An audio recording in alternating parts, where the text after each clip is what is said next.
Greetings dear friends, Dragon here once again. If it's your first time finding the channel, then do please, like I always say, do please consider clicking the red button and subscribing if you like what I do. It is Eastern Heroes time once again, and a very, very special Eastern Heroes this time around. We've previously done specials on Jackie Chan and Sammo Hung and obviously on Bruce Lee, but about time that we turned our attention to some homegrown talent. This issue dedicated entirely to Scott Adkins' Accident Man 2, Hitman's holiday movie, which came out last year, and we dive deep into the film and get a great chance to interview a whole bunch of people involved with the production.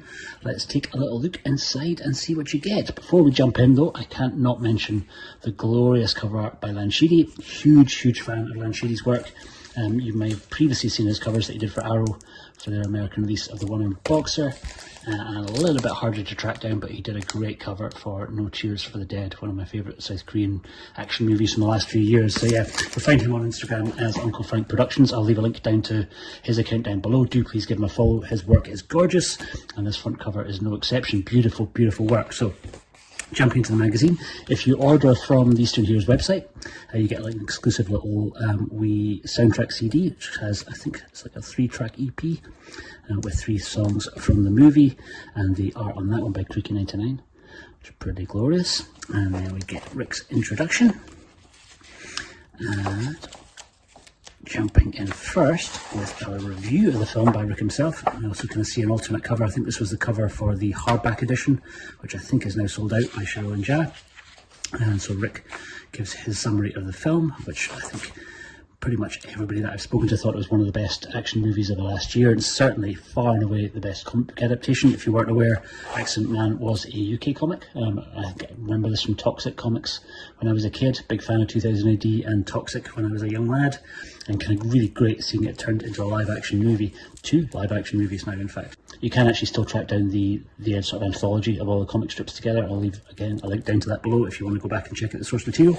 But yeah, let's get back to the magazine. So Rick's review of the film, and then he gets a chance to interview the directors, the Kirby Brothers. I believe Jesse Johnson directed the first movie, and they've taken over. This is their directorial debut, but I think the two of them pretty extensive work in the industry and various other regards, kind of doing choreography and kind of behind the scenes kind of fight coordination on some massive movies.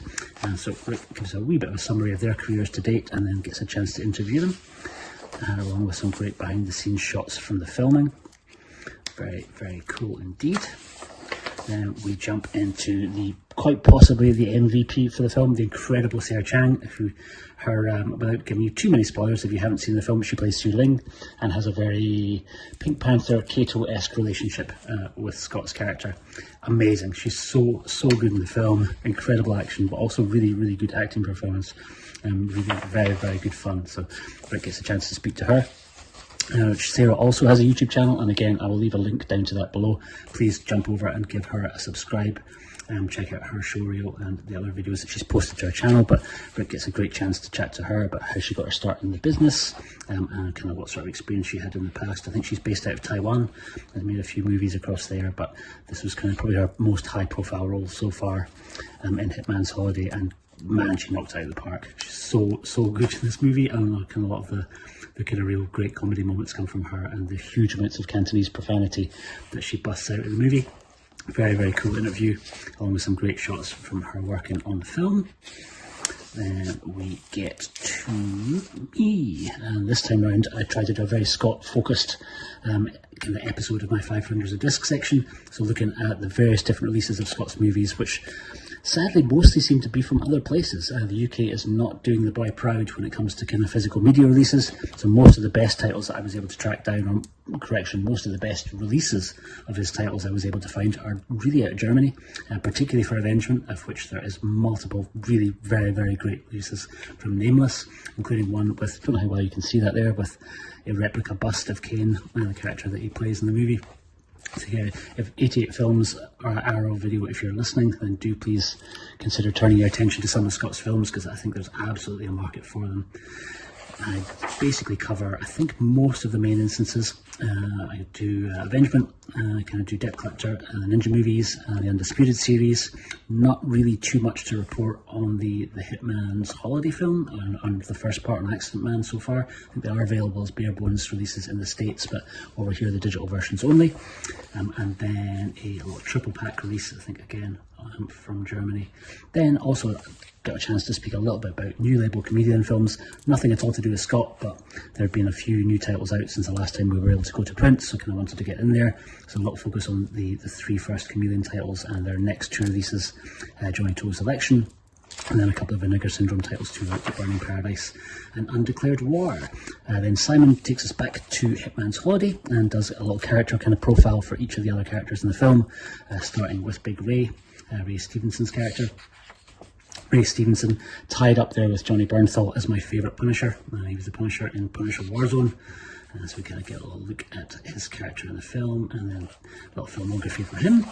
And then we get Dancy Zuzer, who's been played by George Forackers, who essentially is the character that Scott's character has to protect for the duration of the film, against the various hitmen who are coming across, or the various assassins who are coming across to try and kill him. One of those assassins is Yendi the Vampire, played by Faisal Muhammad. So we get a little look at his filmography. Then Finicky Fred, played by Perry Benson. Silas, played by Peter Lee Thomas. And then we jump into a poster gallery, looking at a few of Scott's other movies from over the years. Obviously Hitman 4, a wonderful triple threat. Again, very, very deserving of a special edition. The Debt Collectors with Louis Mandalore. Ninja Series, One Shot, which I'm actually still to see myself. I haven't actually tracked that down yet. Castle Falls, Max Cloud, Seized, one of the films he did with Isaac Ford team. Of course, Avengement and the Undisputed movies. And then we go back to our interviews, and this time around interviewing Beau Fowler, who plays Poco the Clown.